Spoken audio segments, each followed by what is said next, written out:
تہجد دل کے سکون اور ایمان کی روشنی۔ رات کے سناٹے میں جب دنیا سو رہی ہوتی ہے، اللہ کے کچھ خاص بندے جاگ اٹھتے ہیں۔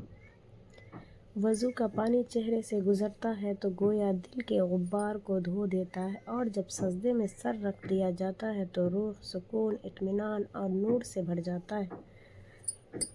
تہجد کی حقیقت۔ تہجد صرف ایک نفل نماز نہیں بلکہ اللہ سے قربت کا ایک ایسا لمحہ ہے جہاں الفاظ کم پڑ جاتے ہیں اور آنکھوں سے آنسو بہنے لگتے ہیں۔ یہ وہ وقت ہے جب رب کہتا ہے، کون ہے جو مجھ سے مانگے کہ میں اسے عطا کروں، کون ہے جو مجھ سے مغفرت چاہے کہ میں اسے بخش دوں۔ تہجد کے اثرات۔ دل کو سکون ملتا ہے، ایمان میں مضبوطی آتی ہے، دعا میں قبولیت کے دروازے کھلتے ہیں، دل کی سختی نرمی میں بدل جاتی ہے، گناہوں سے توبہ کی توفیق ملتی ہے۔ تہجد کا وقت اور طریقہ۔ عشاء کے بعد سونے کے بعد فجر سے پہلے تک بہترین وقت۔ رات کا آخری پہر۔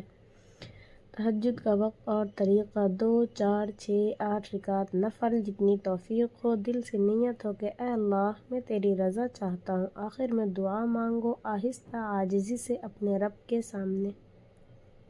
دل کو چھونے والی دعا: اے میرے رب، جب سب سو جائے تو مجھے جگا دینا، جب سب غافل ہو تو مجھے یاد اپنی دلا دینا، جب دنیا کے دکھ دل کو پریشان کرے تو اپنے قلب کا سکون عطا کر دینا۔ اے اللہ، میرے دل کو نور ایمان سے بھر دے اور میری راتوں کو تیری یاد کا وسیلہ بنا دے۔